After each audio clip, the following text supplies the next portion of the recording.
আল্লাহ বলে আমি বড় আউস কইরা বড় শখ কইরা ওরে বান্দা তোমাদেরকে সৃষ্টি করছি, তোমাদেরকে সৃষ্টি করে দুনিয়াতে প্রেরণ করছি শুধু ভাত মাছ গোস খাওয়ার জন্য না, দুনিয়াদারি করার জন্য না, স্ত্রী সন্তান তাদের ভালোবাসায় তুমি আটকে যাবা তার জন্য না, তুমি বছরে বছরে সন্তান জন্ম দেওয়াইবা কিংবা জন্ম দিবা তার জন্য না।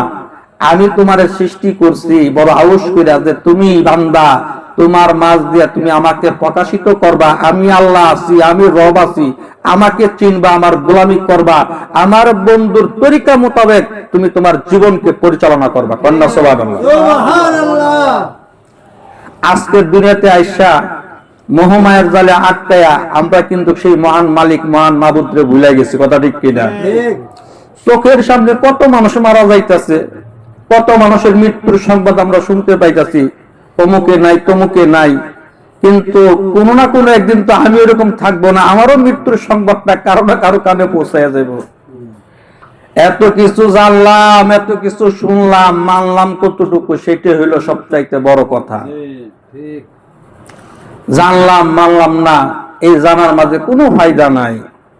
এই জন্য বলে বাবা জানার মাঝে কোনো ফায়দা নাই, মানার মাঝে ফায়দা, মানার মাঝে কামিয়াবি।